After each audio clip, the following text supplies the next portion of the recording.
এবার ওনার এই বছরের অধিবেশনের প্রথম দিনে উনি রাজ্যবাসীর উদ্দেশ্যে উনি ভাষণ প্রদান করেছেন এবং পরবর্তী সময় অন্যান্য বিজনেস শেষ হওয়ার পর উনি ওনার কক্ষে বিএসএর একটা মিটিং ডেকেছেন। বিএসএ মিটিংয়ে কিছু নিউ প্রপোজাল এসছে, যেমন অধ্যক্ষের নির্বাচন। তো যেহেতু ওই অধিবেশনের ওই বিএসসির আগে তখন কোনো বিজনেস ছিল না, সেজন্য ইলেকশন অফ দি স্পিকার এই কথাটা ওই বিএসসিতে হয়নি।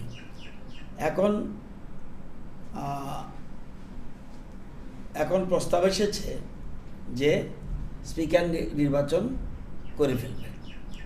অ্যাকর্ডিংলি যেহেতু নির্বাচন হবে, সেজন্য যদিও ওই দিন আমরা বলেছিলাম যে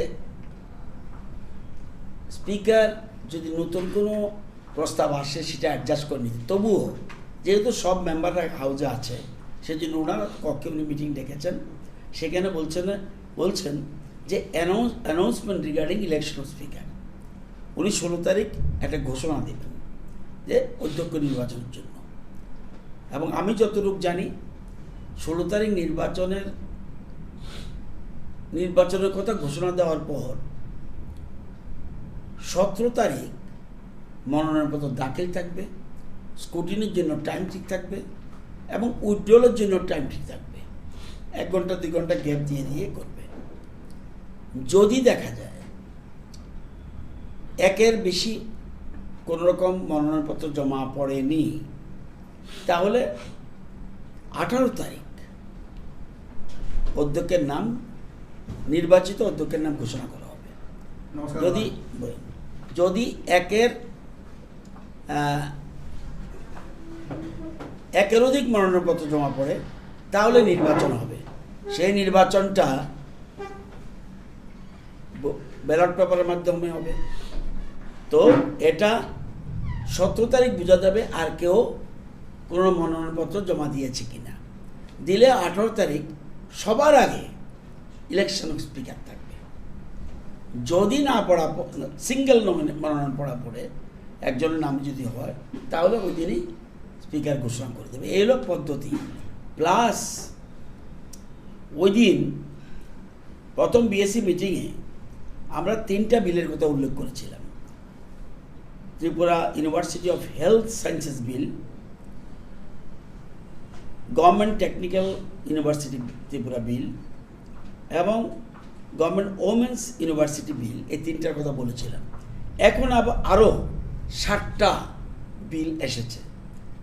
একটা হলো আমার দপ্তরের দি ত্রিপুরা লিফট অ্যান্ড এক্সকেলেটার্স বিল, অর্থাৎ এই যে লিফট ব্যবহার করি আমরা, এই লিফট ব্যবহারের জন্য আমাদের রাজ্যে কোনো আইন নেই, সেজন্য একটা নিয়ম নীতি নেই, রেগুলেশন নেই।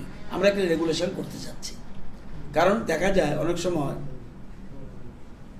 এই লিফটের মধ্যে অনেক আটকে থাকে।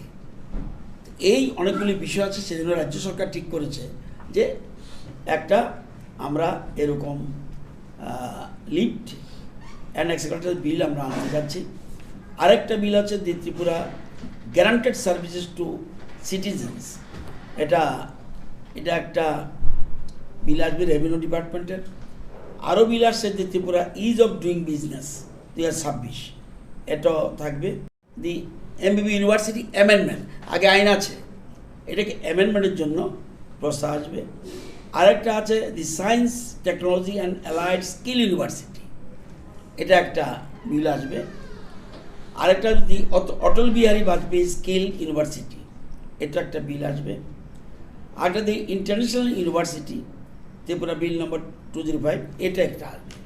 তো এগুলি যে এসছে, বিএসসিকে ডেকে উনি অ্যাডজাস্টমেন্টের জন্য বলেছেন মাননীয় ভারপ্রাপ্ত অধ্যক্ষ। তো এরপরে আমরা সবাই কনসেন্ট দিয়েছি, ইয়েস। সর্বসম্মতি সিদ্ধান্ত হলো যে এই দিনের মধ্যেই, এই 2 দিনের মধ্যে বুদ্ধি করে অ্যাডজাস্ট করে যাতে আমরা করি, সেই জন্য সবাই এগ্রি করেছে। এটার জন্য আজকে second BSc meeting. Thank you sir. আজকে মহামান্য রাজ্যপাল ওনার